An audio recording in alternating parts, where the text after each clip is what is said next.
Bueno, pues muy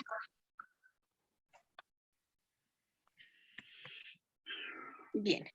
Pues muy buenos días, México, América del Sur y Estados Unidos. Muy buenas tardes, España y Europa. El Grupo de Ciencias Sagradas de España les da la bienvenida a esta interesante charla sobre la psicología y las ciencias sagradas. Sin más preámbulos, damos la bienvenida a nuestro muy apreciado invitado, psicólogo José Luis Guillén. Él es licenciado en psicología. Tiene el grado académico de maestro en salud pública. Es promotor de salud por la Universidad de Texas en El Paso y el Departamento de Salud del Estado también de Texas.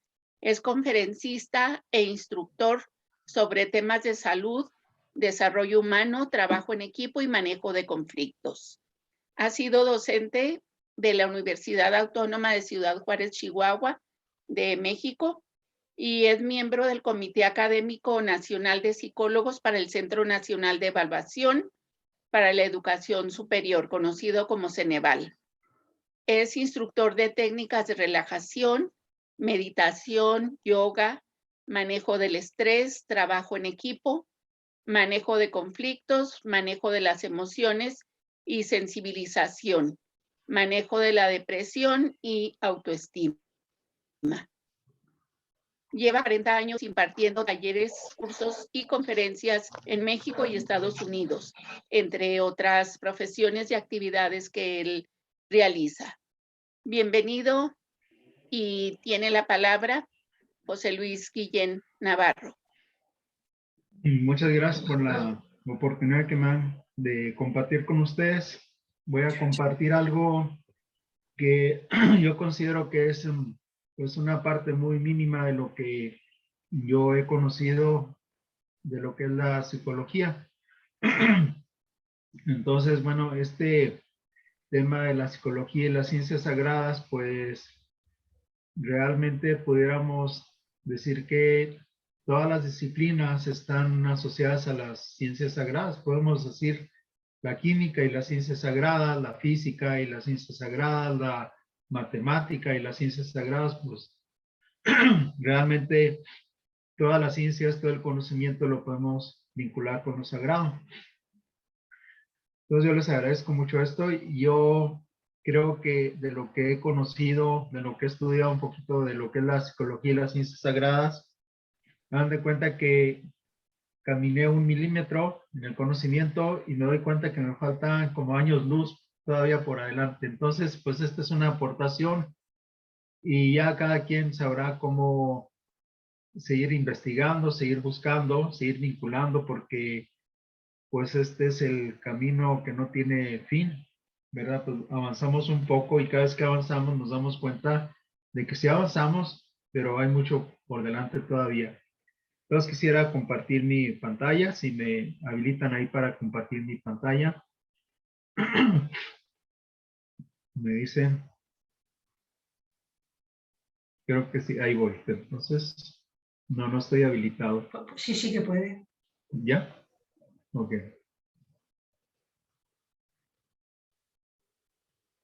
Bueno, aquí hasta la última. Permítanme tantito. Voy a... Bueno, aquí voy entonces.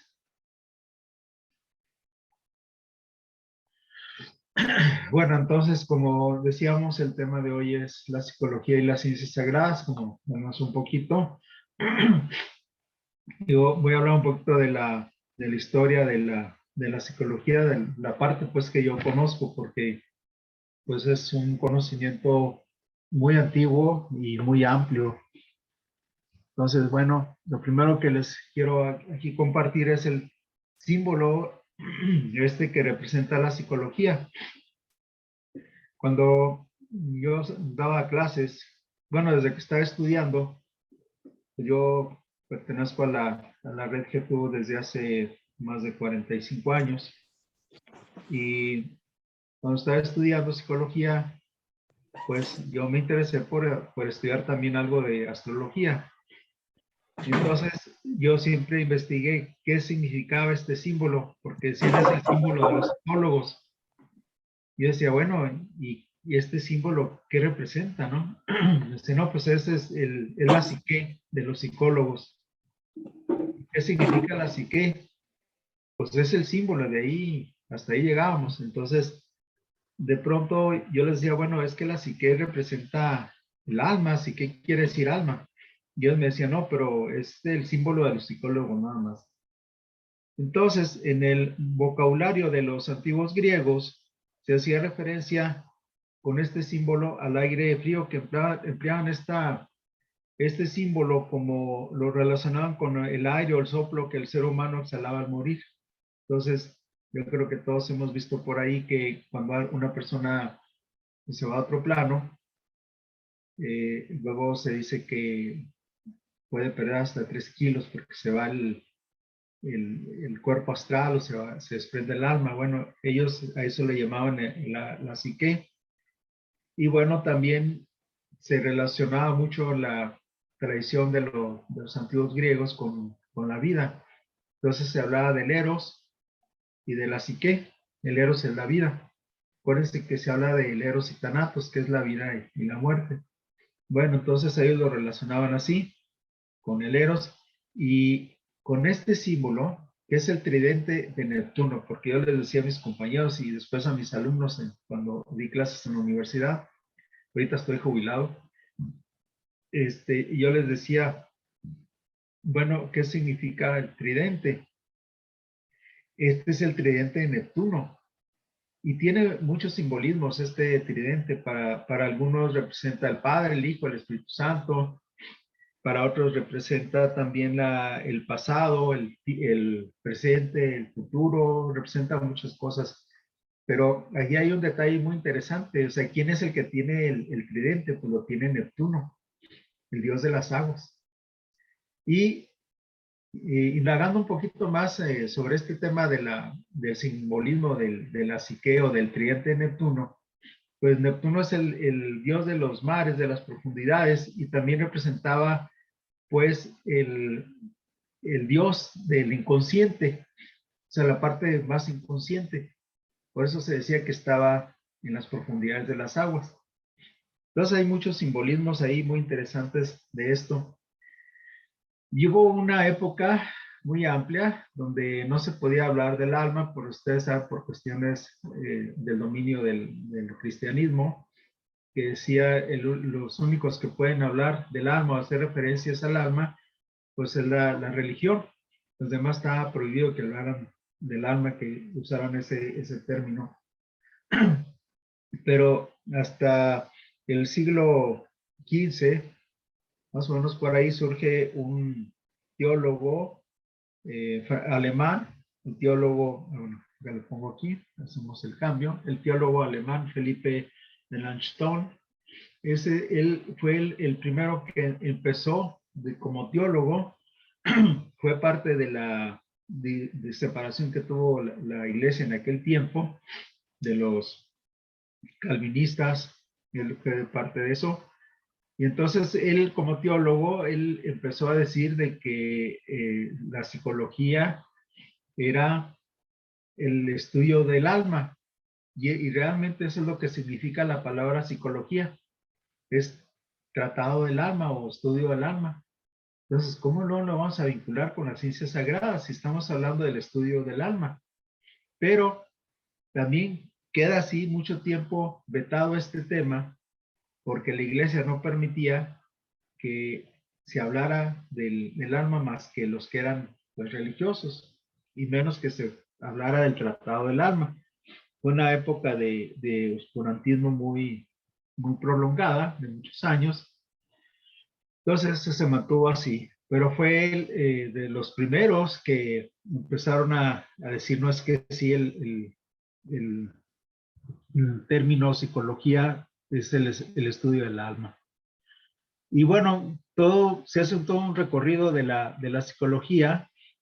Lo primero que tenemos, bueno, fue como las corrientes de psicología. Fíjense que hay un detalle muy interesante. Si ustedes leen de los principales representantes de la psicología o del psicoanálisis, como es Sigmund Freud, Jung, Erich Fromm, que ahorita vamos a hablar un poquito de ellos. Se dice que cuando Jung y Freud tenían sus reuniones para hablar un poquito de lo que era la psicología, de lo que era el alma, una de las cosas que le decía Freud a Jung, le decía, es que tenemos que ser un poquito más concretos y no podemos hablar de cosas tan esotéricas o tan espirituales porque eso no es científico. Y ellos lo que necesitaban es abrir una puerta para la ciencia y que les permitieran hablar de la psicología. Entonces, por eso Freud le decía que no hablara mucho de esas cosas. Sin embargo, cuando nosotros leemos las obras completas de Sigmund Freud, allí en las obras completas viene el mapa natal de Sigmund Freud, que yo un detalle muy interesante ahí en Sigmund Freud, se dice que Freud nada más tuvo una hija, se habla de Anna Freud, que nada más tuvo una hija, pero en el mapa natal de Sigmund Freud se ve que tuvo más hijos, ¿verdad? Entonces, no se sabe eso, pero yo en el mapa natal yo dije, este señor, tuvo mucho más hijos. Y sí, en la historia ahí de Sigmund Freud, la parte que no se conoce de su vida personal, pues sí se dice que era un poquito enamoradizo. Seducía a sus pacientes a veces. Bueno, entonces este detalle a mí me llamó la atención, ¿verdad? Porque ahí viene. Y bueno, pues cómo viene ahí el mapa natal de Sigmund Freud. ¿Alguien se lo hizo o él lo hizo porque ellos conocían de esas cosas? Entonces, para que la psicología empezara a surgir nuevamente, aquí hay algo muy interesante porque decían, si nosotros estamos tratando algo que es abstracto, ¿cómo lo podemos medir? Entonces no es ciencia. Pero entonces surge junto un psicólogo que dice que lo que tenemos que hacer es medir lo que se pueda medir de la mente, y él saca una teoría que dice que nosotros vamos formando nuestra personalidad de acuerdo a las experiencias que vamos teniendo. Es decir, somos como un edificio que se va construyendo con ladrillos y los ladrillos van siendo las experiencias que vamos teniendo, o sea, se va estructurando de esa manera nuestra personalidad. Y él a esa teoría le llama el estructuralismo. Muy interesante porque es esta corriente que aparece más o menos hacia 1890, más o menos aquí dice que 1838, 1920, esa fue su biografía en esa época de vida, pero esto surge a raíz de cerca de 1890. Y bueno, él defiende la idea de que el objetivo de la psicología debía de ser descubrir los elementos básicos de la conciencia. O sea, ¿cuáles eran los elementos básicos? ¿Cuáles eran las experiencias que nos iban haciendo o formando pues nuestra personalidad? Y bueno, pues algunos consideraban que este era un punto de vista muy reduccionista, o sea, muy limitado. Y porque dice, bueno, pues son experiencias que van formando nuestra personalidad, y a raíz de eso surge otra teoría que es el funcionalismo. Este señor del funcionalismo dice, bueno, autor es William James. Él dice, bueno, sí, es cierto, hay experiencias que van formando nuestra personalidad, pero también tenemos que ver cómo interactúan esas experiencias, cómo es que funcionan entre sí. ¿Por qué? Porque no es nada más cómo vamos acomodando las experiencias, sino cómo se relacionan unas experiencias con otras. Esto es muy interesante porque, por ejemplo, yo si viví una experiencia de que un día, que eso sucede mucho en los niños, un día yo abrí los brazos y quería abrazar a una persona y esa persona no me dio los brazos, y en ese momento yo como niño me sentí abandonado, me sentí desprotegido porque nadie me abrazó. Entonces, esa es la experiencia, pero cómo en mi vida futura, en mi vida actual, cómo funcionó o en ese momento, cómo se quedó esa experiencia de que me sentí abandonado, me sentí rechazado. Entonces, el funcionalismo investiga eso, dice, bueno, pues ahora tenemos que ver cómo se relacionan esas experiencias, cómo se van relacionando entre sí. Eso es bien interesante porque va evolucionando un poquito la psicología con un método un poquito ya más científico y se empiezan a hacer las teorías, se empieza a investigar qué fue lo que está pasando. Y aquí me voy a tener un poquito más con Sigmund Freud porque él como que es el que sentó un poquito más las bases de la psicología. Él fue se le conoce como el padre del psicoanálisis, y él establece pues teorías acerca de la mente, acerca de la psique, que siguen vigentes. Entonces él desarrolla un esquema topográfico y un esquema dinámico de la mente. El esquema topográfico quiere decir que él diseña un plano de la mente. Dice, la mente o la conciencia tiene diferentes niveles. Uno es el inconsciente, otro es el subconsciente, el consciente, y ya más adelante otros autores hablan de la supraconciencia, pero él habla hasta el consciente. Entonces él establece esa teoría. Ese es el esquema topográfico. Y la estructura dinámica de la mente es lo que él le llama el id, el ello y el superyo, que es la parte impulsiva, la parte represiva y el adulto que regula los dos. El id es la parte impulsiva, es la parte instintiva, nos dejamos llevar por nuestros impulsos, y el super yo, esa es la parte de las reglas de la sociedad, lo que está permitido, lo que no está permitido. Entonces, eso sería la parte de la estructura dinámica de la mente. Pero también él diseña una teoría del desarrollo psicosexual, y él dice que el ser humano se va desarrollando a través de su vida y pasando por etapas que están muy ligadas a su desarrollo sexual. Entonces él dice, la primera etapa del desarrollo del ser humano es la etapa oral. ¿Por qué le llama la etapa oral? Porque dice que es la primera, porque el contacto que tenemos con el mundo que nos rodea es prácticamente oral. O sea, es la boca al pecho, la alimentación, es comer y dormir. Él le llama la etapa oral. Y después de ahí sigue la etapa anal, que es cuando el niño ya empieza a tener control de las esfínteres, o sea, ya empieza a dejar de usar el pañal.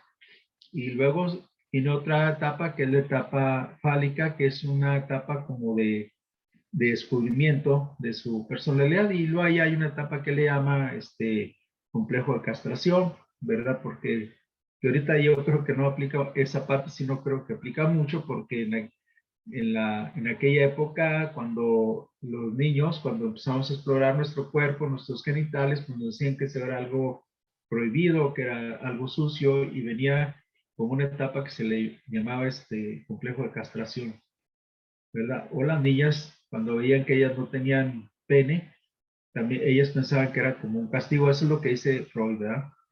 O lo que decía Freud, que era como un castigo no tener pene, y que había sido mutilado, y se llama complejo de castración. Ahora, ¿qué es lo que, cómo decía Sigmund Freud que esto afectaba en la edad adulta? O bueno, después, en los años posteriores.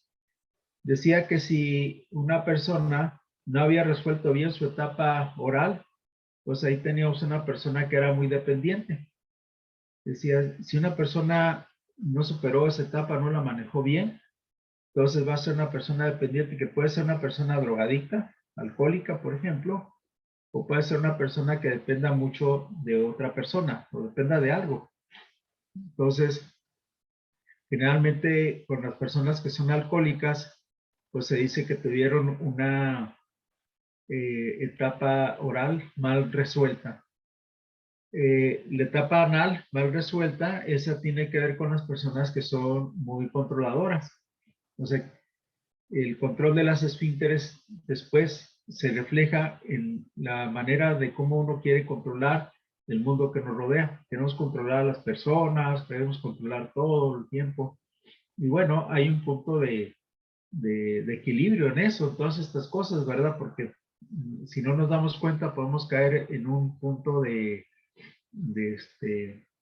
patológico, enfermizo, ¿verdad? Querer controlar todo. Y también eso nos da también los signos o los síntomas de inseguridad, ¿verdad? Queremos tener todo controlado, porque si no tenemos controlado eso, bueno, algún aspecto de nuestra vida, o alguien que está en torno a nuestra vida, pues eso lo podemos interpretar como una situación de riesgo de inseguridad. Entonces, a mí se me hace muy interesante todo esto que hizo Sigmund Freud. Acuérdense, son 3 partes que él aportó. Es la estructura dinámica, la estructura topográfica y la teoría del desarrollo psicosexual. Y él de ahí desarrolla pues algunas investigaciones de patologías, habla de la histeria, habla de las fobias, habla de todo eso. También tiene un tratado muy interesante que es sobre la interpretación de los sueños. Y eso también es muy interesante. A mí me llama mucho la atención esa investigación que hizo porque coincide todavía con lo que nosotros decimos desde el punto de vista de las ciencias sagradas o del ocultismo, porque él dice que los sueños tienen un contenido latente y un contenido manifiesto. Por ejemplo, si yo sueño que voy volando, ese es el contenido manifiesto, pero el contenido latente es lo que simboliza ese sueño de que voy volando, ¿verdad? Y entonces hay toda una técnica para la interpretación de los sueños. No es este cuento de que si yo soñé que una persona me daba una flor, quiere decir que voy a recibir una noticia, una carta, o sea, no tiene que ver con eso. Y una vez le comentaba eso a uno de mis maestros, al maestro Marcelli, de esto de los sueños, y él me decía algo que se me hizo muy acertado. Él no era psicólogo, pero pues tenía una visión tremenda. Me dijo, es que así como nuestro cuerpo tiene un mecanismo de excreción, de acuerdo a lo que consumimos, aprovechamos los nutrientes y luego en el excremento, ahí se puede saber qué fue lo que comimos. Bueno, dice, en el astral también hay un mecanismo de excreción y ese mecanismo de excreción se da en los sueños. Y es exactamente lo que decía Sigmund Freud de la interpretación de los sueños. Entonces es muy interesante a veces cuando uno tiene entrenamiento en eso, y bueno, pues yo estudié psicología clínica, cuando uno tiene ese entrenamiento, es muy interesante ver qué es lo que soñó una persona, cuáles han sido sus experiencias de vida y saber qué es lo que trae.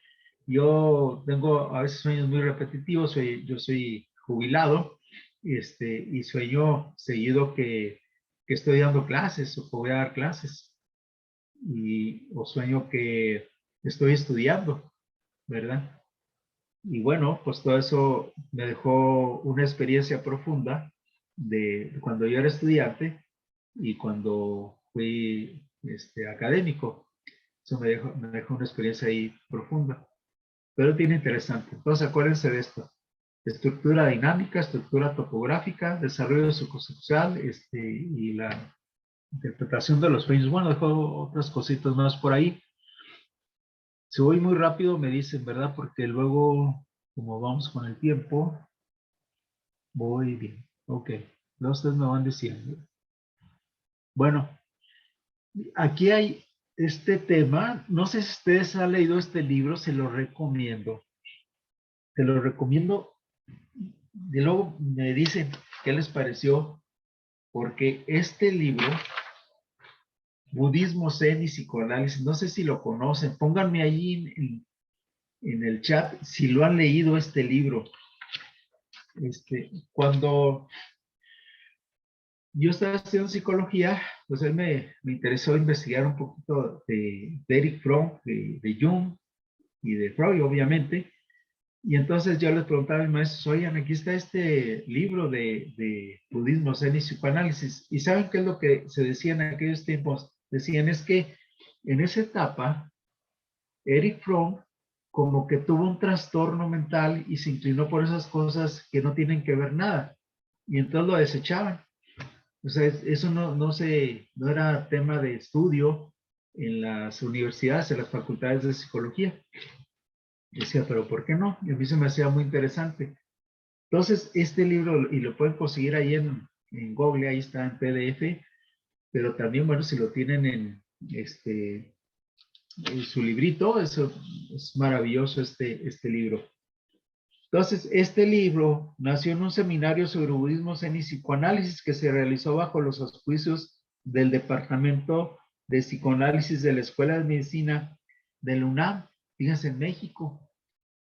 Yo no sabía que Erich Fromm, bueno, en aquellos tiempos yo no sabía que Erich Fromm había estado en México. Ahí se quedó en México. Bueno, entonces durante la primera semana de agosto del 57 en Cuernavaca, cualquier psicólogo, aún hace 20 años, se habría sorprendido mucho, se habría escandalizado, lo que les digo, se escandalizaban, al descubrir entre sus colegas cierto interés en un sistema religioso místico. Entonces, cuando ven este tema, como que dicen, aquí algo le pasó, es como que tuvo un trastorno por ahí mental, como el budismo zen. Le habría sorprendido aún más el descubrir que la mayoría de los presentes no solo estaba interesado, sino profundamente preocupado por el tema y que consideraba que la semana con el doctor Suzuki, que es el autor de este libro, Budismo, Zen y Psicoanálisis, con el doctor Suzuki discutiendo sus ideas había tenido una influencia muy estimulante y refrescante para ellos. En el menor de los casos, la razón de este cambio está en factores que se analizan, ¿verdad? Que se analizaron más adelante para resumirlos brevemente en el desarrollo de la teoría psicoanalítica. Bueno, espérenme tantito, me brincó para el otro. El doctor Suzuki, quien mediante sus libros, sus conferencias y su personalidad ha acercado el budismo zen al mundo occidental, fíjense, aquí nos habla del mundo occidental y del mundo oriental. Les voy a leer esta parte. Dice, se esperaba que todos los participantes del seminario tuvieran cierto conocimiento de los escritos del doctor Suzuki, como pueden tenerlo muchos lectores de este volumen. Lo que distingue los trabajos del doctor Suzuki, que ahora presentamos de sus escritos, es el hecho de que se refieren específicamente a problemas psicológicos como el del inconsciente y del yo y de los demás. Bueno, dice, la otra colaboración en este libro no necesita comentarios, solo hay que mencionar que en los ensayos del doctor Suzuki son versiones casi literales de sus conferencias. La razón principal de esta revisión está en la conferencia misma. Entonces él habla de las conferencias sobre budismo zen de Oriente y Occidente. Muchos grandes pensadores de Occidente, cada uno de con sus propios puntos de vista, han tratado este tema ya tan gastado por el tiempo, Oriente y Occidente. Por lo que yo sé, ha habido un número comparativo escaso de autores que han tratado ese tema de Oriente y Occidente. Lean este libro, se lo recomiendo. Yo sé que hay algunos aquí que les va a interesar este tema de cómo vincular Oriente con Occidente, porque son dos tradiciones muy importantes que se vinculan aquí en este tratado, fíjense, desde aquella época. Entonces, bueno, se lo dejo nada más así de comentario, de tarea, para que lo investiguen y lo leen. Y ahí me ponen en el chat si lo han leído, si lo conocían. No, dice Curi que no lo han conocido, pues lo recomiendo. Se lo están perdiendo. Bueno, entonces esta era la parte como la teoría del psicoanálisis. Estas eran teorías. Acuérdense que cuando no se puede demostrar algo, pues queda en teoría nada más. Y cuando se hacen esquemas para poder entender algo o explicar algo, eso también se le llaman teoremas hipotéticos. Entonces, bueno, pues esta teoría del desarrollo psicosexual, de la estructura de la mente, de la estructura topográfica, estructura dinámica, pues son nada más teorías, porque pues, no se puede demostrar. Ustedes saben la neuropsicología, que si se hace un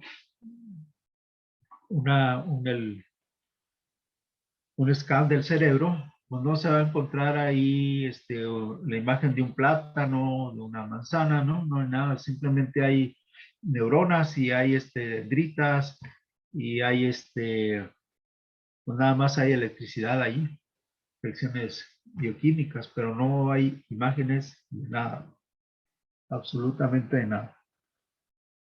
Entonces, no se puede. Entonces, más adelante lo que hace la psicología es que avanza un poquito más con el conductismo.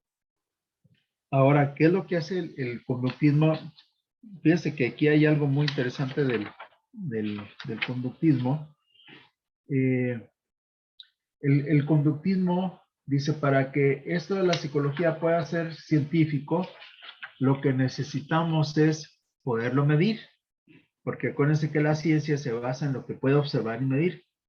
Entonces el conductismo dice, pues como no podemos medir el inconsciente, si está pensando en esto o lo otro, lo que sí podemos medir es qué es lo que está haciendo. ¿Y qué hacen los conductistas? Bueno, los conductistas lo que empiezan a hacer es a diseñar sistemas de registro de conductas. Por ejemplo, una persona que tiene problemas de adicción al tabaco. Entonces, ¿cuántos cigarros se fuma en un día o en una semana? Ok, 100 cigarros. De esos 100 cigarros, ¿cuántos cigarros, en qué condiciones se los fuma? Entonces decía, bueno, entonces lo que vamos a hacer es que cada vez que le den ganas de fumar un cigarro, usted va a anotar aquí en este registro qué estaba haciendo cuando le dieron ganas de fumar. Entonces ya iban registrando. Y entonces iban viendo cuáles eran lo que eran los reforzadores de esas conductas. Entonces ya iban reforzando. Bueno, aquí se conectó mi hija, ¿verdad? Mi hija también es psicóloga, pero está con el micrófono abierto. Bueno, entonces el conductismo empieza a hacer eso. Entonces, ¿cuál es el reforzador del estímulo y el reforzador para que se dé esa conducta? Y esto es lo que decían. El conductismo es muy efectivo, muy eficiente. Sí funciona en muchas cosas. De hecho, cuando yo estaba estudiando psicología, había como una rivalidad muy grande entre el psicoanálisis y el conductismo, porque decían, el conductismo sí funciona y el psicoanálisis es muy largo, ¿verdad? Entonces, una terapia psicoanalítica que ya casi no escucho hablar de los psicoanalistas, entonces eran terapias muy largas, de mucho tiempo. Entonces, bueno, el conductismo era un poquito más efectivo. Hay una película que se llama Naranja Mecánica, muy viejita, que habla del conductismo, ya habla de los riesgos del conductismo. Está muy interesante también esa película, se la recomiendo. Bueno, yo creo que todo el mundo la ha visto, pues es una película clásica de cómo van modificando las conductas de algunas personas a través de estímulos y de reforzadores de conductas. Entonces el conductismo se consolida poco después del psicoanálisis y aparece siendo una corriente de la psicología que se oponía a Freud y a sus seguidores, pero también a muchos otros investigadores con tendencia al mentalismo. Y ahorita que menciona esto del mentalismo, también hay otro autor que no puse aquí, pero se lo recomiendo, que es antes de Freud, que es el doctor Charcot, que también he visto que poca gente lo ha investigado, lo ha leído, pues le recomiendo el profesor Charcot. Él habla mucho de cosas de mentalismo y habla de temas que tienen que ver mucho con el alma, con las ciencias sagradas. Está muy interesante. Entonces, el conductismo surge como una parte que se oponía pues a estas tendencias del mentalismo y enfatizaba la importancia de la investigación sobre elementos que eran observables y medibles, lo que les decía ahorita. Si algo no se puede observar, no se puede medir, pues no es científico. Entonces, eso es lo que proponía el conductismo. El conductismo tiene mucho que ver también con bueno, es lo que se le llama el condicionamiento operante, pero también tiene que ver mucho con las investigaciones de Ivan Pavlov. Si se acuerdan, él tiene un estudio, un caso de un perrito que le tocaba una campana y le ofrecía comida y después ya no le daba nada. Cada vez que le tocaba campana, el perro secretaba sustancias como si fuera a comer, y después le tocaba la campana y sin la comida secretaba esas sustancias, ¿verdad? Entonces eso se le llamaba también condicionamiento operante. Bueno, hay muchos términos ahí que manejaba mucho esto. Entonces los conductistas se caracterizaban por considerar que el objeto de estudio de la psicología debía ser la conducta. Por eso se les llamaba conductistas. Entonces ellos decían, nada más se puede medir que mueve la mano o que hace así. Eso es lo único que vamos a medir porque es lo único que se puede observar.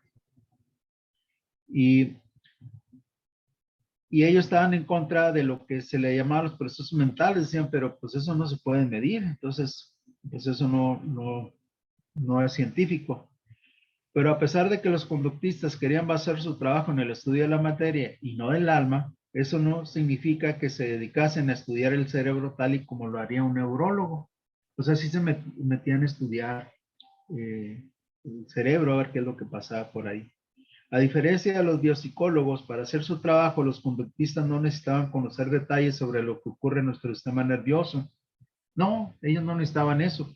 Lo único que necesitaban ellos es medir, nada más.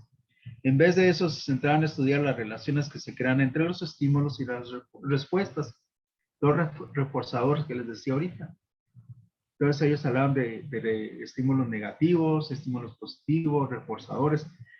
Y en cierta parte, bueno, yo creo que tienen razón porque nuestras vidas están regidas por estímulos y por reforzadores. O sea, todo.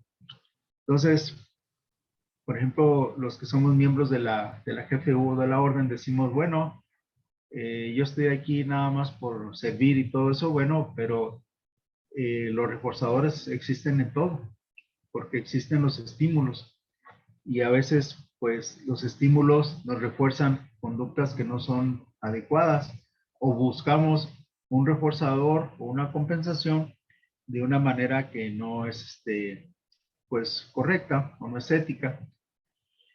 Ahorita me acuerdo pues esta relación con el mentalismo que dicen de los decretos, ¿no? Que luego tomaron mucho auge también, que decían, tú piensas que te va a ir bien y te va a ir bien. O ahorita me acuerdo de una persona en México que estaba en la política que decía, hizo muchos decretos que decían, merezco la abundancia, y pues se robó mucho dinero, ¿no? Con eso de que era un decreto, ¿no? Entonces, pues no es así, ¿verdad? Merezco y pues no, hay que ponerse a trabajar.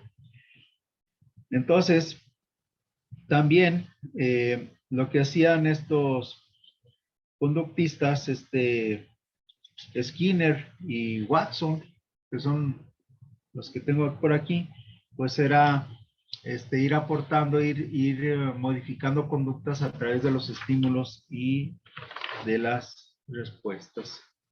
Bueno, ¿cuánto llevamos de tiempo? Lo vamos muy rápido. Ok, ya tenemos un poquito.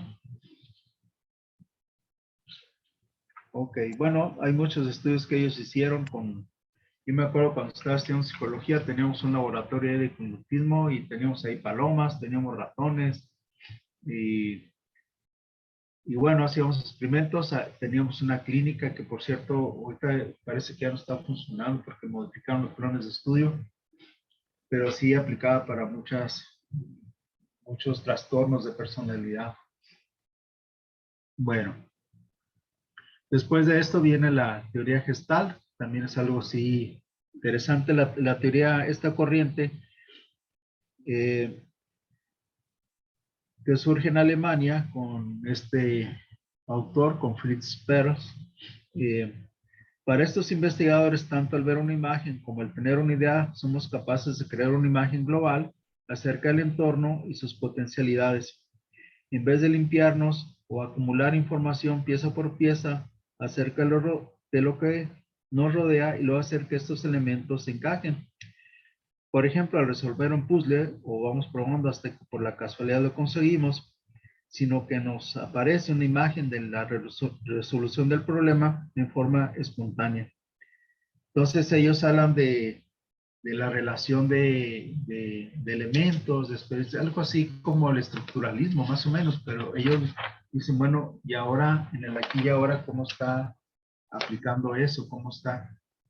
Entonces, no es cómo fue tu infancia, sino ahorita, cómo te sientes en el aquí y ahora. Eso es lo que propone, pues, la teoría esta de la Gestalt. Entonces, vemos cómo a través del tiempo, la psicología es el estudio del alma, o sea, cómo va surgiendo esto, pero cómo se va alejando, pues, del estudio del alma, porque es algo que no se puede medir, que no se puede demostrar. Entonces se va sobre medir lo que son las conductas, lo que son las reacciones, inclusive los rasgos de la cara, o sea, cómo interpreto algo, hasta llegar otra vez a darle vueltas a la rueda. Después surge esta teoría del humanismo, yo creo que todos la conocemos por ahí, con Carl Rogers y Maslow. Esos son de los principales autores del humanismo. Ahora, ¿qué nos decía esta teoría? ¿O qué nos dice, verdad? Porque pues, es vigente todavía para muchos, se habla mucho del humanismo. Dice que todos los seres humanos en esencia somos buenos. Yo creo también que sí, porque si ustedes platican con personas que han cometido delitos, que a mí un tiempo me tocó trabajar en una cárcel, como un año estuve trabajando, iba y les daba pláticas a los internos y era bien interesante conocer cómo había sido su vida, o sea, por qué habían cometido algún delito. Y ustedes decían, es que caramba, cuando la vida te presenta situaciones así tan difíciles, pues cómo reaccionan, ¿no? Entonces la teoría del humanismo dice que en esencia todos los seres humanos somos buenos, que no somos gente mala y que todos tendemos a buscar la felicidad. A mí me gusta esta teoría del humanismo y ahora sí que por más malo que podamos considerar a alguien, pues hay que ver por qué es que está haciendo lo que está haciendo. Por ejemplo, en las guerras, ahorita que están, las guerras siempre han existido. Lo que pasa es que antes no había Facebook, no había Wi-Fi, no había WhatsApp, no había nada de eso. Todas las guerras siempre han existido y guerras muy fuertes, muy lamentables. Pero ¿qué es lo que nos movía como seres humanos a las guerras? Pues nos movía a veces pensando que queríamos estar bien en algo, queríamos ayudar a alguien. Pero, y así estamos ahorita, en estas situaciones que estamos viviendo, pensamos que unos son malos y otros son buenos, pero los malos piensan que los buenos son malos también. O sea, todo el mundo dice, no es que yo estoy bien, tú estás mal. Eso es tremendo, ¿no? Eso es bien interesante, ¿no? Entonces ellos desarrollan una pirámide de necesidades básicas, que no la puse aquí, pero yo creo que esa es una pirámide muy conocida, que habla de las necesidades fisiológicas, de pertenencia, las necesidades de reconocimiento, se habla de las necesidades de autorrealización también, que ella entra un poquito en el aspecto de la autorrealización, ya entramos un poquito al aspecto de espiritual, de sentirnos felices. Esa es la punta, pues, de la la pirámide de las necesidades básicas de Maslow. Ahora, para llegar a la autorrealización tenemos que tener resueltas las otras necesidades, las necesidades más básicas, o por lo menos saber que las tenemos resueltas. Ahorita me acuerdo de a mí me gustan mucho las películas de Tintán o de Cantinflas, yo me divierto con esas películas, y hay una película de Tintán que él hace como una parodia de Tarzán de los monos. Entonces él está así como en la selva y van unos personajes a la selva porque andan buscando el tesoro del rey Salomón. Creo que se llama la película El Rey Salomón. El tesoro perdió el rey Salomón. Y entonces él sabe dónde está el tesoro y van y lo buscan a él y le ofrecen joyas. Y él dice, ¿para qué? Dice, pues para que tengas muchas mujeres. Y él dice, ¿para qué? Dice, para que tengas una casa muy grande. Dice, ¿para qué? Y dice, pues para que un día puedas estar aquí tranquilo, disfrutando del sol, del aire limpio y puro y descansando. Y él les contesta, ¿y qué es lo que estoy haciendo ahorita? Porque está tirado abajo de una palmera. Dice, ¿qué es lo que estoy haciendo ahorita? Entonces ya no hayan qué decirle, ¿no? Bueno, pues él pensaba que él tenía resueltas sus necesidades básicas, o sea, tenía todo lo que él quería. Y a veces no nos damos cuenta de que sí tenemos todo resuelto. Las necesidades básicas están resueltas. Hay muchas cosas que a veces uno no se da cuenta. Bueno, tener la idea de que tenemos las necesidades básicas resueltas, eso nos va a resolver también las necesidades de pertenencia, de afiliación, las necesidades de reconocimiento. Una vez yo le preguntaba a un maestro que qué pensaba él de las necesidades de reconocimiento, porque pues, estamos en un sistema de reconocimientos. Y me dijo algo muy sabio que nunca se me va a olvidar, porque me dijo, aunque se reconozca a usted mismo, con eso ya es ganancia. Y yo dije, pues sí es cierto, ¿verdad? Si estoy esperando que otros me reconozcan, pues ahora sí que me echo la soga al cuello yo solo. Y me dijo, no se preocupe, dice, mientras usted se reconozca a sí mismo, eso es lo mejor que puede hacer. Y bueno, pues ahí está, como algo que nunca se me va a olvidar, ¿verdad? Que si uno no tiene resuelto primero eso de reconocerse a sí mismo, pues estamos perdidos, estamos dependiendo de a ver qué otras personas van a ver en nosotros y todo eso. Es tremendo cuando uno depende del reconocimiento de otros. Bueno, ese es el humanismo, que también se me hace muy, muy interesante, con Abraham Maslow y Carl Rogers. Es el de los lentes, el que está abajo, y Carl Rogers es el otro. Bueno, y luego después viene el cognitivismo, y de los más conocidos, de los que se habla más, es de Bandura y de Vygotsky. ¿Qué es lo que dice el cognitivismo? Cognitivismo dice que, bueno, esa es una corriente que surge a raíz de los años 60, fue una reacción al conductismo, o sea, surge una teoría y luego surge otra y luego surge otra. Y se supuso una vuelta al estudio de los procesos mentales. O sea, ¿qué quiere decir esto?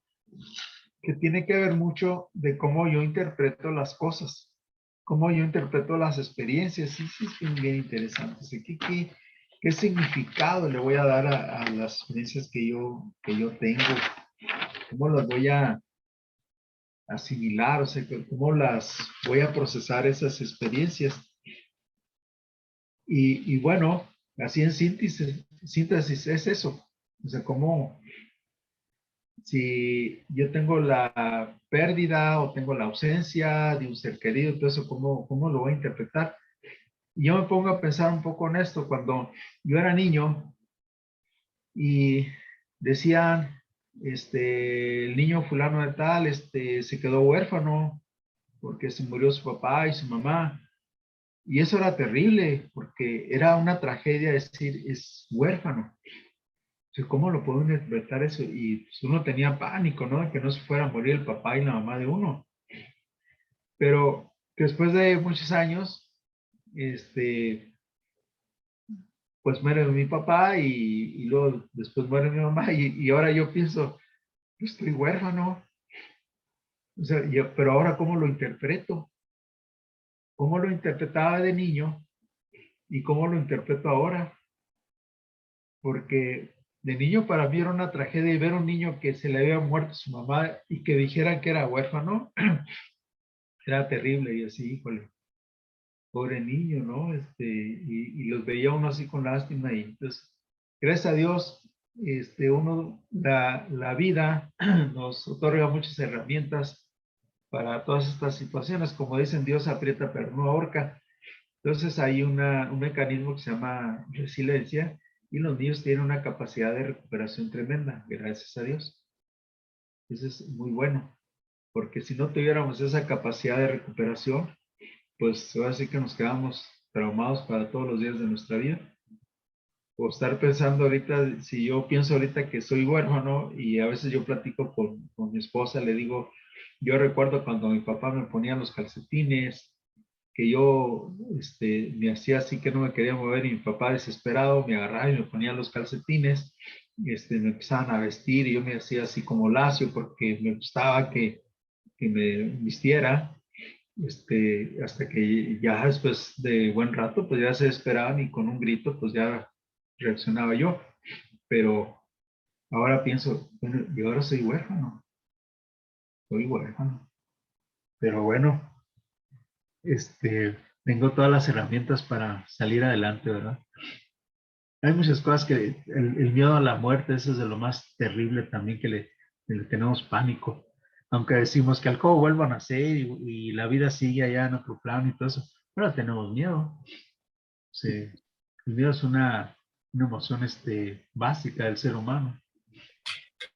Bueno, entonces pasa todo este proceso de la, de la psicología, cómo se aleja, cómo se va, hasta verse sin pues en la parte más material, pues, más alejada de lo que es el alma.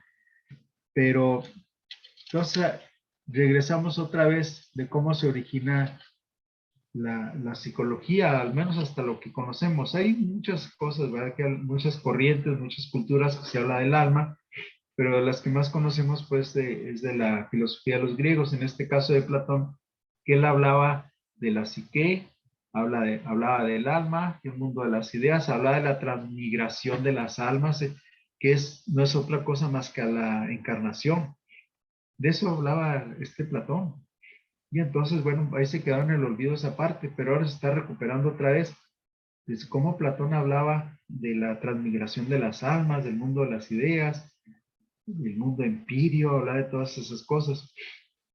Entonces Platón ya hablaba de eso. Entonces se quedó ahí por un tiempo, una época de oscurantismo de la humanidad, de que esas cosas eran prohibido leerlas, escucharlas, investigarlas, y ahora está surgiendo todo esto. En esta era del Acuario, es tremendo todo lo que está surgiendo, cómo estamos recuperando todos esos conocimientos. A mí me llama mucho la atención, por eso les digo que, les decía en un principio, que yo me veo así como que avancé así como 1 milímetro, una micra o algo, pero veo que hay muchas cosas por avanzar, por investigar, y todo esto que yo le estoy compartiendo, pues servirá para que alguien lo investigue más. Y ahorita, una de las cosas que están recuperando o que se está surgiendo es lo que se llama la psicología transpersonal. ¿Qué es la psicología transpersonal? O sea, la psicología que va más allá de la persona, de la imagen, de lo que creemos que somos o que nos sirve pues para que nos identifiquen. Por ejemplo, yo tengo un nombre, nací sin nombre y cuando nací pues me pusieron un nombre para identificarme y luego me pusieron unos apellidos que eran la pertenencia. O sea, el nombre es para identificarme y los apellidos son de la pertenencia, a quien pertenezco, ¿verdad? que también eso es parte del cognitivismo, de cómo interpreta uno que de los niños que nada más tenían un apellido o les ponían otro apellido, o los niños que son adoptados, que yo digo que en mi forma de ver, yo digo que los niños adoptados no existen porque unos se generan en el vientre de la madre y otros se generan en el corazón de los padres. Entonces, para mí no existen niños adoptados, para mí no. Bueno, pero la psicología transpersonal va más allá de lo que es la imagen, la persona, la máscara, como decían los griegos. Personalidad o persona quiere decir máscara, donde hacemos sin nombre, sin apellido, nos ponen el nombre para identificarnos, los apellidos para la pertenencia, y luego vamos adquiriendo títulos, si es un niño bueno, si es un niño malo, si es un niño bonito, si es un niño feo, si es un niño tímido, o sea, nos van poniendo un chorro de cosas y ahí es lo que se llama el estructuralismo, cómo nos vamos formando. Pero, pues, tenemos que ir un poquito más allá de la persona y eso es lo que, como surge, pues, lo que propone la psicología transpersonal. A mí me llama mucho la atención cuando en estas pláticas cuando presentan a uno con su currículum, y a veces yo digo, pensarán que sabe uno mucho con el currículum, o que pongo, o que no pongo, porque si pongo poco van a decir que no sé nada, y si pongo mucho van a pensar que sé mucho. Entonces, en esta parte de mi currículum, que fui especialista del Consejo Nacional de Evaluación de Educación Superior, a mí me pasó una cosa muy curiosa porque pues éramos como 15 psicólogos de todo el país y me llamaba mucho la atención que me hubieran seleccionado a mí. Entonces cada vez que yo iba a trabajar allá a ese Consejo Nacional, y cada vez que yo regresaba decía, yo creía que me van a hablar. Y me seguían hablando, me volvían a hablar. De hecho, después de que estoy retirado, que estoy jubilado, me han seguido hablando, me acaban de hablar en estos días y les dije que ya estaba jubilado. Dicen, no, pues ya jubilado ya no aplica porque tenía que estar impartiendo clases todavía.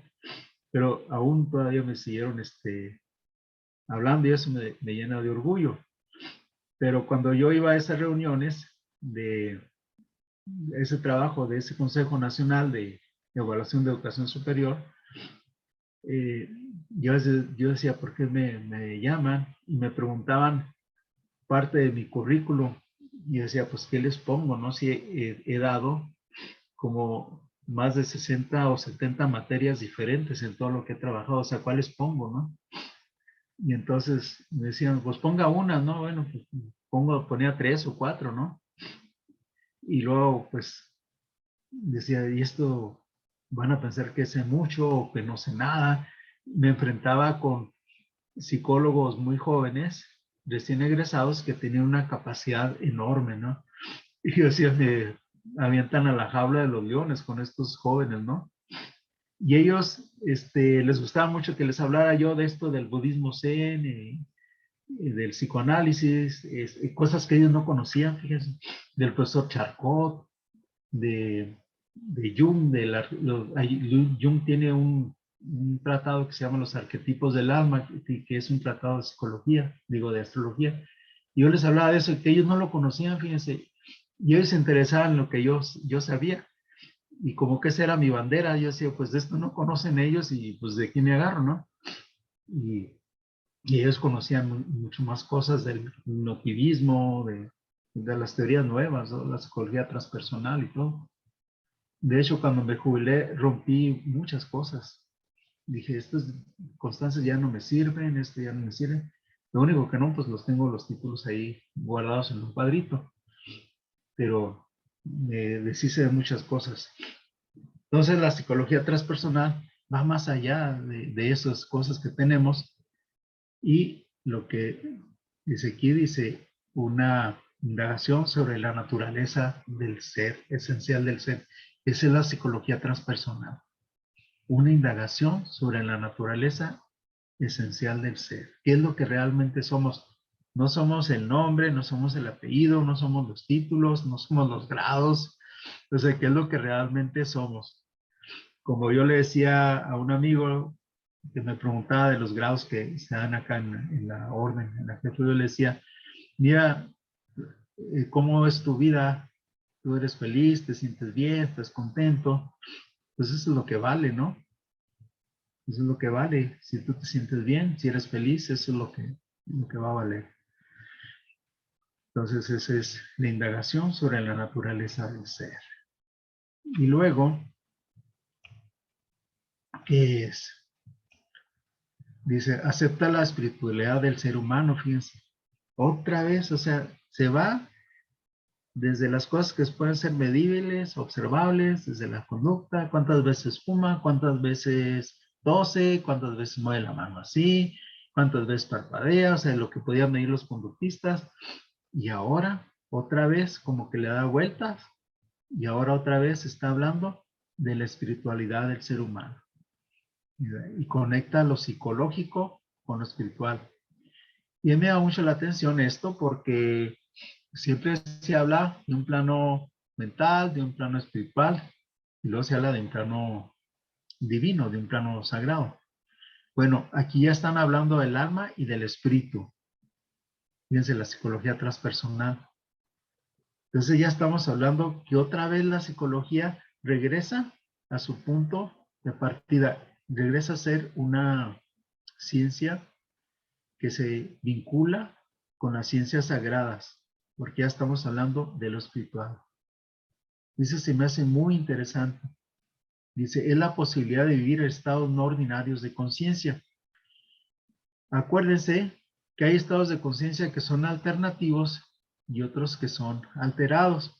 Los estados de conciencia alterados son los que producen las drogas, el alcohol, la cafeína y todo eso. Y los estados de conciencia alternativos son los que se logran con la meditación, con la observación. Esos son los estados de conciencia alternativos. De hecho, esto tiene que ver mucho cuando dicen de la iluminación. O sea, todos tenemos algún chispazo, por ejemplo, cuando nos enamoramos, cuando tenemos una experiencia fascinante. Y yo recuerdo cuando, de las experiencias más fascinantes que yo he tenido, es conocer a mi hija. Cuando nació, la sacó una enfermera y me la enseña. Mi hija abrió los ojos y me vio, y eso me impactó, me quedó impactado eso. Me vio, se sonrió, cerró los ojos y se la llevaron al cunero, no sé dónde se la llevaron, yo estaba así todo sorprendido. Pero eso fue una experiencia increíble. De hecho, porque durante la gestación yo hablaba mucho con mi hija y jugaba y hacía de cosas y todo, creo que creamos un vínculo muy fuerte. Y luego es un enfoque terapéutico en el que el ser humano alcanza niveles óptimos de bienestar y salud psicológica. Yo aquí llamaría salud mental y salud psicológica, porque la salud psicológica es la salud del alma, pero antes tenemos que tener la salud mental también. Entonces acuérdense que en la definición de salud se habla de bienestar físico, social y mental. Esa es la definición de la salud. Entonces, bien interesante esto. Y considera que la psique es multidimensional. Es el alma es multidimensional. Eso es lo que considera la psicología transpersonal. Vayan tomando nota. Vayan si tienen preguntas. Nada más que no sean preguntas tan difíciles porque pues no sé mucho. Pero bueno, ¿de dónde proviene esto? Aparece en los años 60 con una alternativa a unificar e integrar los conocimientos de las psicologías tradicionales. Esta es la época donde Erich Fromm se empieza a relacionar con las tradiciones orientales. Si se acuerdan ahorita, en ese congreso que les menciono, donde se habla del budismo, zen y psicoanálisis, fue en el 57, más o menos en esa época empieza a surgir todo esto. Y ahí, fíjense, no más que en esa época no se hablaba mucho de eso más que el psicoanálisis. Pues en las academias se hablaba del psicoanálisis y del conductismo. Esa era lo básico. Ya después se hablaba de la neuropsicología, de la psicofisiología, se hablaba de esas cosas, pero no se hablaba ni del budismo zen, ni el budismo, ni la meditación, ni de la psicología transpersonal, que desde ahí empieza a surgir. Muchas experiencias humanas no coinciden con nuestros modelos psicológicos tradicionales y en respuesta a esta incongruencia surge la psicología transpersonal. Cosas que no coincidían, ¿no? Entonces, ¿cómo surge? Muchas personas se encontraban insatisfechas con el mundo externo material, por lo que comenzaron una búsqueda interior a través de prácticas espirituales, lecturas de textos orientales, yoga, meditación. O sea, coincide pues con esto de Eric Fromm y Suzuki. O sea, mucha gente empezó a buscar eso, inclusive en las drogas. Ahorita, les pongo la otra diapositiva. Principales autores. Ken Wilber, si leen los trabajos de Ken Wilber, él hace una vinculación bien interesante de todas las teorías de la psicología con las teorías orientales. Él dice, el inconsciente, que esto tiene relación con lo que dice la tradición hindú, y esto tiene que ver con esto otro. Está bien interesante, todo eso que dice Ken Wilber. Él vincula conceptos de la psicología con los conceptos de las tradiciones orientales. Está bien interesante. Y luego William James, él es el que empieza a reconocer la existencia del yo mismo, de ser que esto del self, ya lo hablaba Carl Rogers, pero él empieza a darle un enfoque más profundo donde habla del yo espiritual. Y Jung, bueno, ya les había hablado de esto. Jung tiene sus aportaciones en los arquetipos y el inconsciente colectivo. Él habla de los arquetipos del alma. Y se empieza a recuperar todo esto. Pero aquí hay otros autores que son relevantes. Assegioli, que utiliza el primero que empezó a utilizar el término transpersonal. Abraham Maldo, que les había hablado de él. Y Stanislav Grof, él tiene un librito, tiene un tratado, una teoría que se llama la mente holotrópica, también se la recomiendo. Y él habla que la mente es una totalidad, o sea, lo menciona como un todo, pues. Está muy interesante esto que dice Stanislav Grof. Stanislav Grof empezó a hacer algunas investigaciones, inclusive con el LSD, con las drogas. Pues yo no estoy de acuerdo, pero bueno, él sacó algo de eso y ha servido para entender un poquito más lo que es la mente, lo que es la psicología. Entonces, acuérdense, la teoría de él se llama la mente holotrópica. También ahí la pueden conseguir en el Google, por ahí está. Bueno, pues eso, no sé si me fui muy rápido.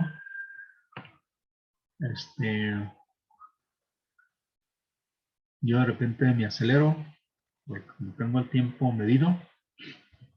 Entonces, si tienen algunas preguntas, comentarios, nos regresamos. Pero esto yo espero que les sirva a ustedes para que ustedes investiguen y que vean que sí hay un vínculo muy importante entre las ciencias sagradas y la psicología. Sí lo hay. Lo hay. Muy fuerte el vínculo. Estamos hablando del alma. Estamos hablando del alma. Acuérdense que el alma es el disco duro de las experiencias que vamos teniendo en las vidas. Entonces, claro que sí hay un vínculo ahí. Entonces, si tienen alguna pregunta, comentarios, quejas, votos en contra, a favor. Bueno, no veo ninguna pregunta en el chat, pero si quieren tomar la palabra y levantan la mano, podemos irlas pasando. Yo ahora, mientras preguntan, me estaba acordando de todos aquellos que fueron, no sé si en los años 60 o 70 a los Estados Unidos, como Krishnamurti, Osho y todos estos, de alguna manera hicieron que entraran ya en la parte transpersonal, porque fue todo un cambio, ¿no? Con todo este recorrido que nos has hecho, ¿no? El hablar ya de eso, de meditación, de entrar adentro y, bueno, y todo el recorrido que vamos llevando nosotros ya desde desde hace 30 y tantos o 40 años, ¿no? Cambia todo esto, ¿no? Pues es que hay muchas aportaciones que unas se conocen mucho y otras se conocen poco y otras casi no se conoce nada. Pero lo que hizo lo que ha hecho el maestro Laferrière, que yo creo que en un futuro seguir conociendo más, porque él habla de una matesis de psicología. De hecho, en una de mis tesis para el grado académico, yo menciono, a él lo mencionó como autor y hablo de la matesis. Que la otra persona decía es que la matesis no existe. Pues, ¿cómo que no existe? Es la experiencia. Y es la experiencia profunda de sí mismo. O sea, que, ¿cómo lo vivo yo? Entonces, la aportación que han hecho varios personajes, pues es muy importante. Fíjense, el hermano mayor, bueno, José Manuel Estrada, creo que todos los que están aquí son de la orden, ¿o no? Bueno, uno de nuestros maestros, José Manuel Estrada, él en sus escritos hace aportaciones muy importantes también para este estudio del alma. El maestro Sun Woo, el tibetano, hace unos estudios de hecho tiene un tratado del alma. Hay cosas muy interesantes. Hay una corriente de psicología que se llama psicología hermética. También hablan mucho de esas cosas. Entonces, por eso les digo, lo que yo les aporto aquí es la parte así como académica, o sea, cómo nos vamos así de la parte espiritual y luego se va a la parte así académica, lo que es objetivo, medible y todo eso, y luego llega otra vez a la parte espiritual. Y ahí va dando vueltas ese conocimiento, pero nos falta mucho todavía por avanzar, pero sí hemos avanzado bastantito. Nomás hay que darle una releída a todos esos autores y antiguos también. Decía el hermano mayor, decía, bueno, mi maestro José Manuel Estrada decía que quería que fuéramos a la universidad y que tuviéramos una carrera o algo, o sea, para que ustedes lo que están aprendiendo aquí, lo puedan traducir con el lenguaje académico. Entonces, pues sí, hay que utilizar el lenguaje académico, ¿no? Para poder explicar algo que es un conocimiento muy antiguo. Fíjense, por ejemplo, este conocimiento de los chakras. Es tan antiguo eso y ahora está surgiendo otra vez. Ya están hablando de los chakras, ya hasta le ponen un nombre y todo eso, nombre científico, los centros neurofluídicos, pero le han puesto otro nombre que no me acuerdo cuál es el nombre exactamente. Eso ya se conoce desde cuándo, de las glándulas endócrinas. Se decía que, por ejemplo, el timo, que es donde está el cuarto chakra anahata, es una glándula que deja de funcionar como a los 7 años. Ahora se sabe que nunca deja de funcionar. Y eso se sabía desde la antigüedad y hasta ahora los científicos están diciendo, no, sigue funcionando, sigue secretando hormonas que tienen que ver con esto, con otro. Y eso se sabía desde hace muchos años. Entonces hay que rescatar todo ese conocimiento. Qué interesante. Yo al principio tenía la pregunta de cómo influye la psicología en las ciencias sagradas y me doy cuenta, yo sola me la contesté, bueno, aparte con lo que comentabas, si me pongo a analizar cada una de las 22 ciencias sagradas, todas tienen que ver precisamente con, con la psicología. Si hablamos de la numerología, de la astrología, de la cábala, todo tiene que ver con el conocimiento de la persona. Entonces, pues hay una interrelación muy marcada en cada una de las ciencias sagradas y la psicología forma parte y es una también de las ciencias sagradas. Pues sí, sí que está muy interesante. ¿Cómo se vincula, verdad? Tenemos Kabbalah, Tarot, lo que sea. Estamos Sí, hablando del exacto. alma. La magia, la alquimia, el tarot y todo va relacionado. Por eso esa leyenda que está en el templo de Delfos, que en la entrada que dice, conócete a ti mismo. y hay tantas vías por las cuales como seres humanos podemos conocernos, pero a veces buscamos por fuera lo que tenemos dentro y queremos conocer al otro cuando en realidad somos nosotros los que debemos de conocernos. Bien. Muchas gracias. Hay un comentario en el Leo que se confunde mucho el inconsciente. Sí, son dos cosas, son los extremos. El inconsciente y el subconsciente son extremos. Y hay que estar ahí lidiando con los académicos. O sea, ¿cuál sería una de las funciones de la supraconsciencia? Pues sería la intuición. Inclusive, fíjense que en un tiempo, inclusive se confundía el instinto con la intuición. Y decía, no, es que son dos cosas muy diferentes. La intuición es una función de la mente, es de las funciones más superiores de la mente. Es una parte también de las funciones del espíritu, del plano espiritual. No, se confunde mucho. La supraconsciencia es lo más elevado, o sea, es como entender la mecánica de la vida, entender que hay una inteligencia superior, empezar a entender esa inteligencia superior, que hay una inteligencia que rige todo lo que hay en el universo, lo visible y lo invisible. Esa inteligencia rige todo. Entonces, cuando se desarrolla la supraconsciencia, se va logrando entender eso, se va logrando ir comprendiendo eso. Y una de las cosas que nos decía mi maestro, José Manuel Estrada, decía, porque se le preguntaba, oye maestro, ¿y cómo se desarrolla eso? Pues con la observación.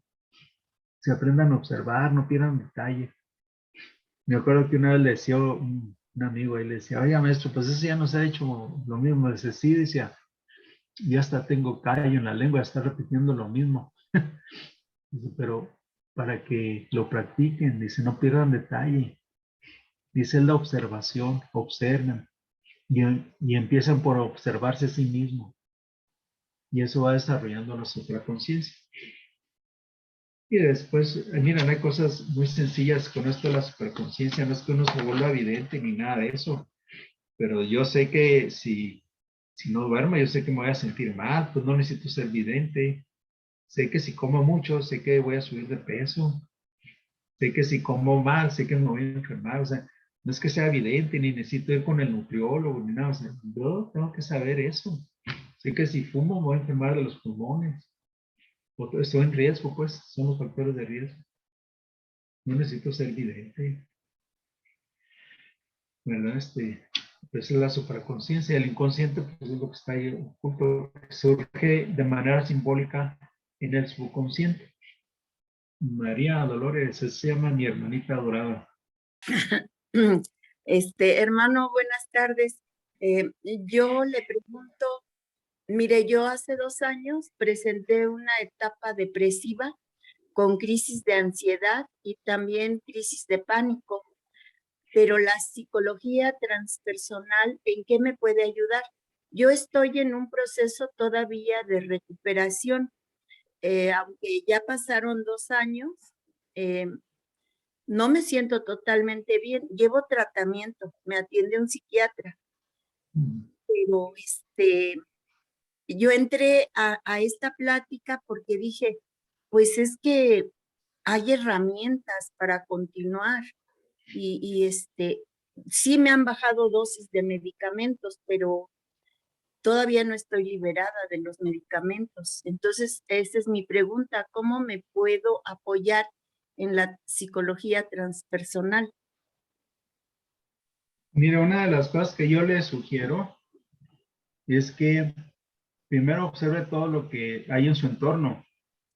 Sí, Vea qué le puede tener miedo, qué le puede pasar. O sea, no, realmente a veces nosotros vemos fantasmas o nos asustamos con la sombra de nosotros mismos. Y son cosas que están ahí. Entonces se le puede ayudar a observar qué es lo que tiene en su entorno, qué es lo que realmente necesita. Yo le ponía ahorita el ejemplo del cognitivismo, de cómo uno interpreta las cosas, las situaciones. Le ponía el ejemplo del niño que se queda huérfano. Y uno dice, híjole, pobre niño, ¿no? Cuando yo era niño decía, esto es terrible, pobrecito niño, se quedó huérfano, su mamá se murió, su papá se murió. Y ahora yo soy huérfano, porque se murió mi papá y mi mamá.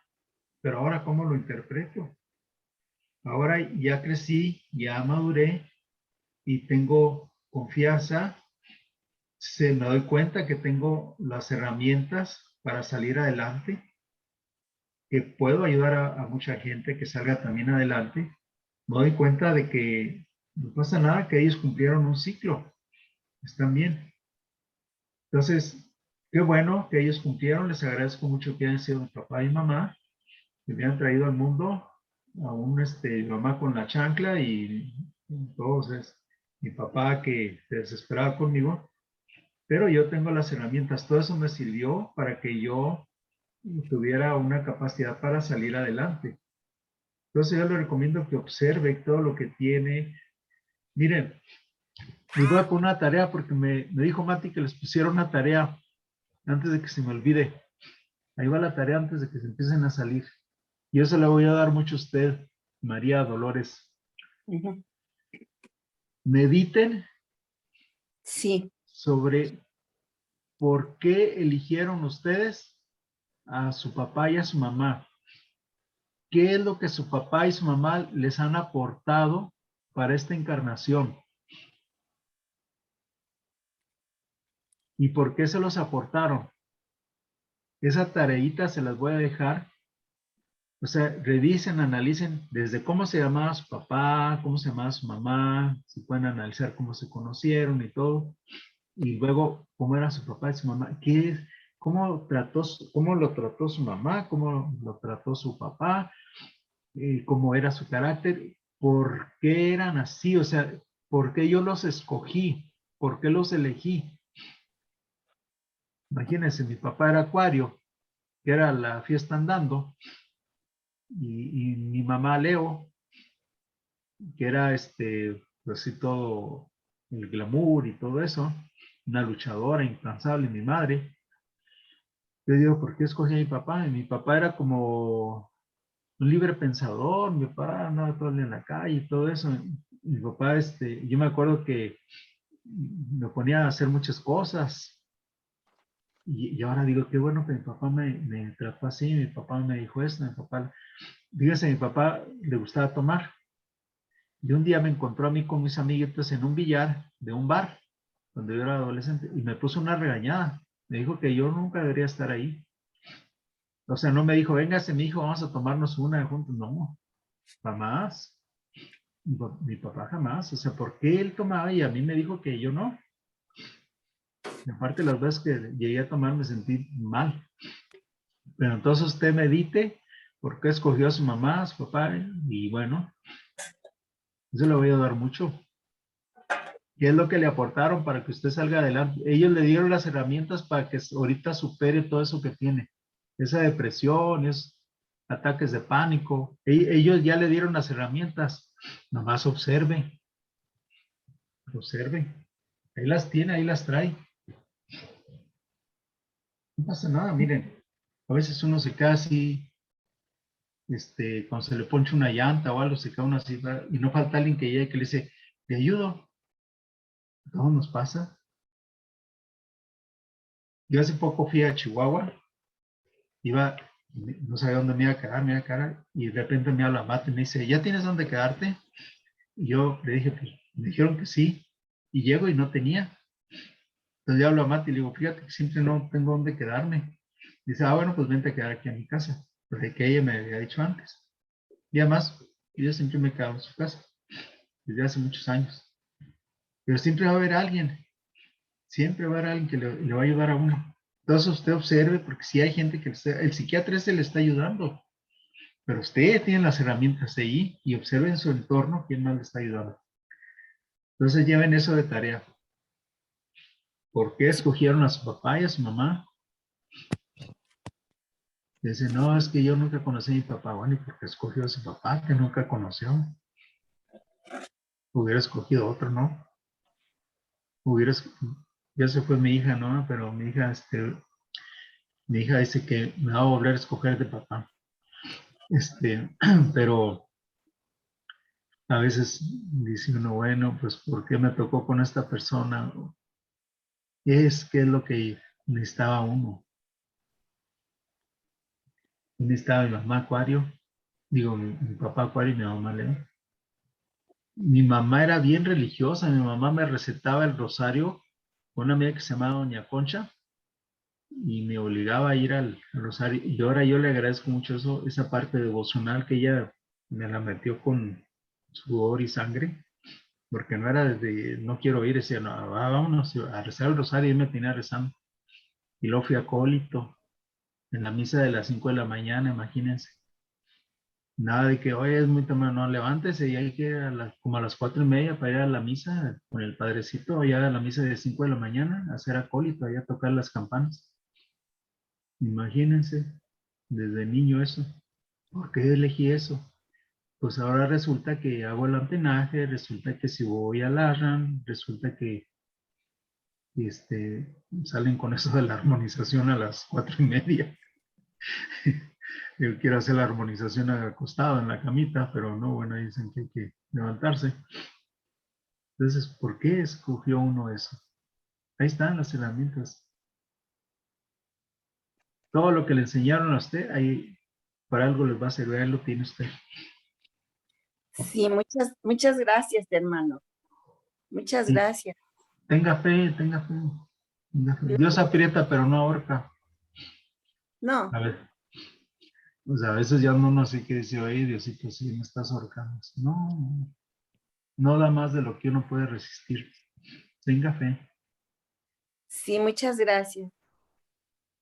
¿Qué José más? Luis, estábamos platicando las coordinadoras de Ciencias Sagradas de España, que en base a la plática esta, nos dejaras una tarea y que nos pudiéramos reunir en 15 o 22 días según tu agenda para comentar, hacer un poco más dinámico el equipo de participantes y sobre todo con la tarea esta, para que tú desde el punto de vista de la psicología pues nos explicaras.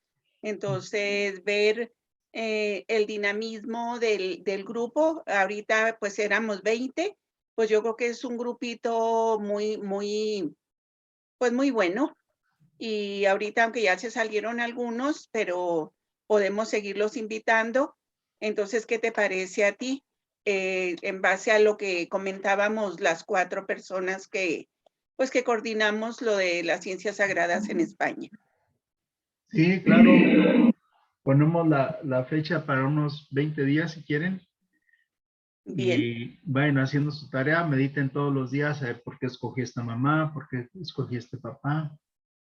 Y cómo se me ocurrió escoger un papá así, una mamá así. ¿Qué es lo que Es muy curioso, ¿no? Y no lo había pensado, vamos, no lo había pensado, lo tengo ahí día de tarea y sí, de alguna manera nos tiene que haber influido, ¿no? en la vida que llevamos, ¿no?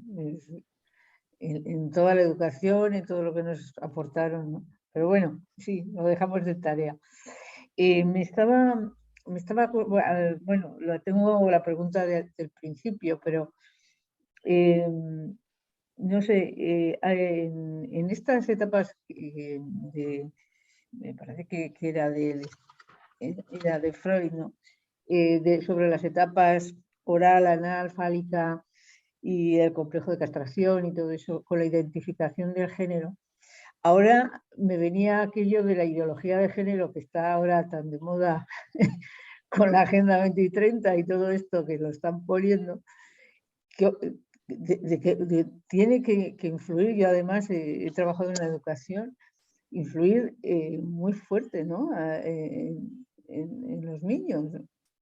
Bueno, los niños y en las personas ya más mayores, pero es que ahora de repente, ¿no? Que te hagan, o sea, que ya lo están poniendo ya en infantil todo esto, ¿no? Estas preguntas y estos cambios, ¿no? De papel, ¿de qué manera ves que puede influir en la persona? Porque tiene que ser es bastante fuerte, vamos, o por lo menos lo veo yo desde mi perspectiva, ¿no? fíjense que yo no sé en qué va a parar este asunto, pero yo creo que es mi punto de vista, ¿eh? Sí, sí, no, lo mismo yo, ya no me atrevo ni a decir que sí que no, porque es una cosa que nos están metiendo así de calzador a todos ahora y estamos así expectantes, ¿no? Yo por lo menos estoy expectante a ver qué sucede, ¿no? De Yo, repente. yo, yo lo que veo en mi punto de vista, creo que están cometiendo un error. De hecho, fíjense que de un tiempo trabajé con unas personas que se dedican a hacer programas de educación sexual y ellas fomentan mucho esto del transgénero y todo eso. Yo nunca estoy de acuerdo con ellas, pero ellos lo fomentan así. Y bueno, pero, y tengo amigos que son homosexuales y amigas que son lesbianas, o sea, somos bien amigos y nos respetamos mucho y todo, pero yo veo tan simple como que un hombre diga que es homosexual y no hay problema, pero que un hombre diga que es mujer, ahí sí yo digo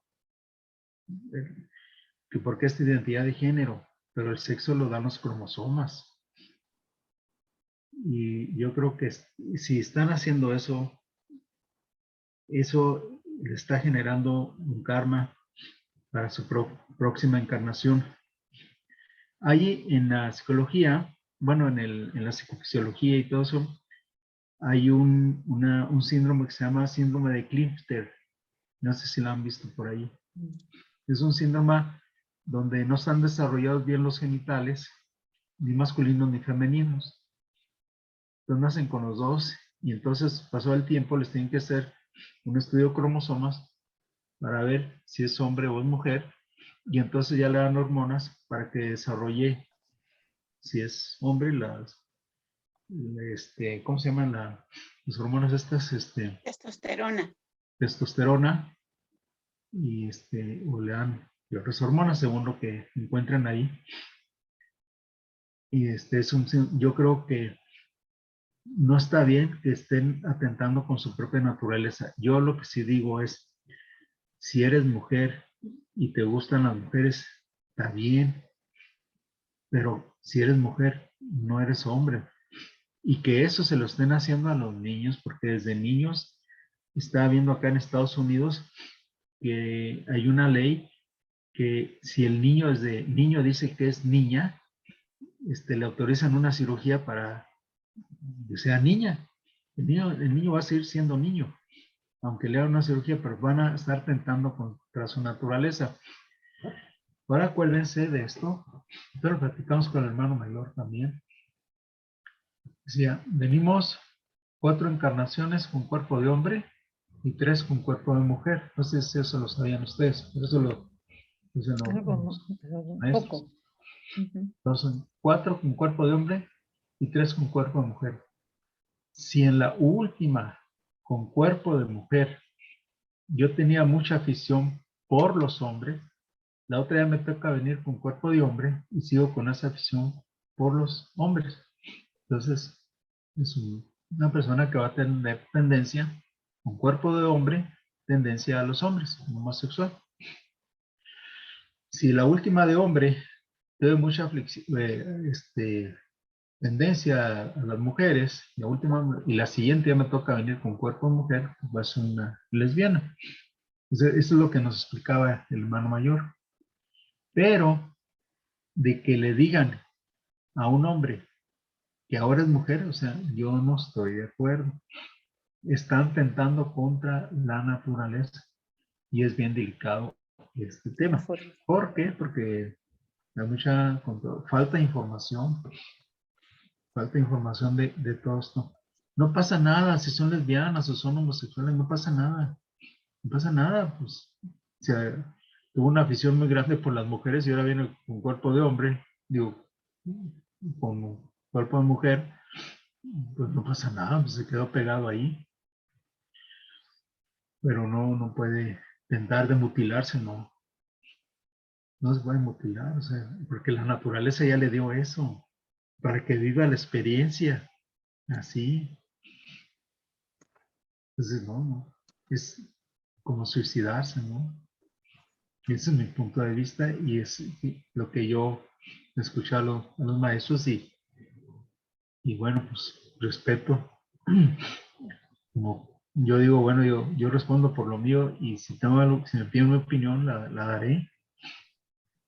No, bueno, lo decía más que nada y estoy contigo en esto, ¿no? Pero el que lo propongan tan pequeños, porque si una persona a los 18, a los 20 años hace barbaridades, no digo barbaridades, lo que sea, parece que ya está en la mayoría de edad, ¿no?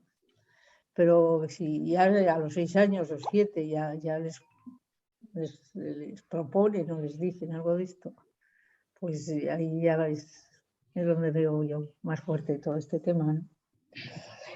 Y Bien, Fíjense que quiero, estas personas que les digo que se dedican a la educación sexual, yo digo que deberían de enfocar más bien a la cultura de aceptar homosexuales y lesbianas, porque ellos se sienten rechazados.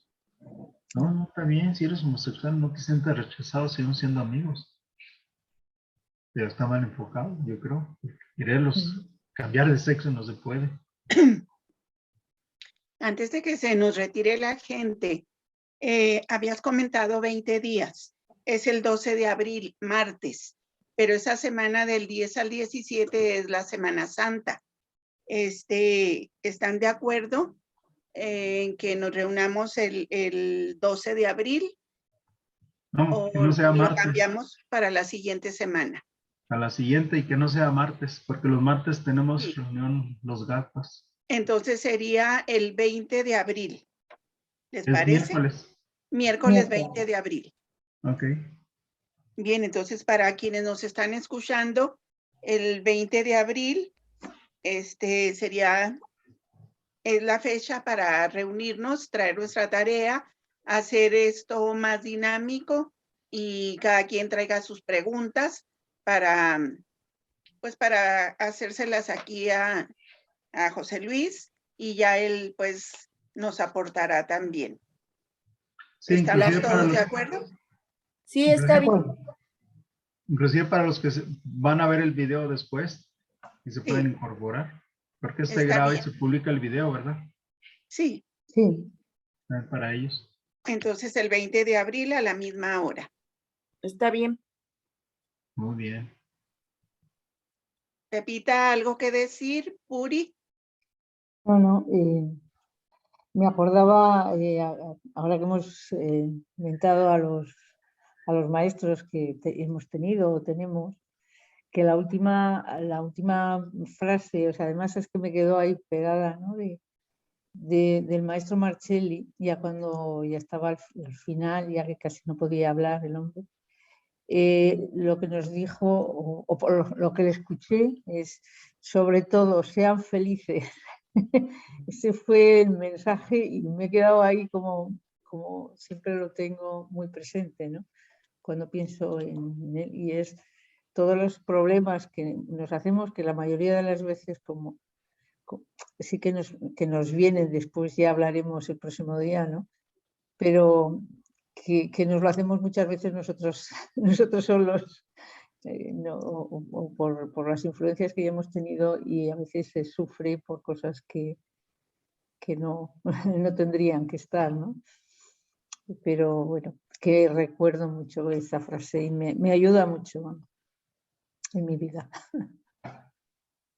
Tenemos a buenas personas por ahí. Gracias. Pues si ya no hay alguna otra pregunta, pues Yo tengo una solamente nos pregunta. queda. Yo tengo una pregunta, soy Pat Gómez, y la pregunta es, dicen que nos vamos a reunir el 20 de abril a la misma hora, ¿va a ser exactamente la misma liga? No, ya nosotros les ponemos el ID y la contraseña, porque la de hoy era para esta sala. Ya nosotros con más tiempo, pues en cuanto nuestra hermana Yolanda reserve la sala, rápidamente les informamos. Ok, ¿puedo poner mi correo electrónico o Sí. prefieren mi WhatsApp? Bueno, mi correo electrónico les voy a poner. Muy bien, por ahí anótelo en el chat y ya de ahí nosotros lo tomamos. Bien, pues si ya no hay más preguntas, solamente nos queda decirles que el Grupo de Ciencias Sagradas de España agradece infinitamente la participación de José Luis Guillén Navarro. Él, como licenciado y maestro en psicología, pues es experto en todas estos temas. Y pues esta charla fue demasiado interesante. Asimismo, agradecemos a todos los asistentes que nos acompañaron desde distintos lugares de nuestro hermoso planeta. Entonces, próximamente les avisaremos la contraseña y el número del ID para poder comunicarnos el día 20 de abril a la misma hora. Pues muchas gracias a todos. Gracias. Muchas gracias.